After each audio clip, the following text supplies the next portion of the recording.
وَإِن كُنتُمْ فِي رَيْبٍ مِّمَّا نَزَّلْنَا عَلَىٰ عَبْدِنَا فَأْتُوا بِسُورَةٍ مِّن مِّثْلِهِ، اور اگر تم اب بھی اس کتاب کے متعلق کسی شک میں ہو تو اس جیسی کوئی ایک صورت ہی لا کے دکھا دو۔ پیچھے اللہ رب العالمین نے اسی صورت کی ابتدا میں فرمایا تھا لا ریب فیہ ھدی للمتقین، اس کتاب میں کوئی شک نہیں ہے۔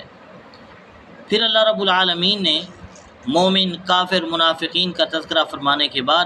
مومن کو نصیحت فرمائی اور پھر فرمایا کہ اگر اس سب کے باوجود بھی تم کسی شک میں ہو تو پھر فَأْتُوا بِسُورَةٍ مِّن مِّثْلِهِ، اس جیسی کوئی صورت ہی لا کے دکھا دو۔ وَادْعُوا شُهَدَاءَكُم مِّن دُونِ اللَّهِ، اللہ کے علاوہ اپنے تمام گواہوں کو بلا لو، ان کنتم صادقین، اگر تم سچے ہو۔ فَإِن لَّمْ تَفْعَلُوا، پس اگر تم نے یہ نہ کیا، وَلَن تَفْعَلُوا، اور ہرگز تم کر بھی نہیں سکتے، فَاتَّقُوا النَّارَ الَّتِي، تو اللہ رب العالمین فرماتا ہے پھر بچ جاؤ اس آگ سے، الَّتِي وَقُودُهَا النَّاسُ وَالْحِجَارَةُ، جس کا ایندھن انسان اور پتھر ہیں،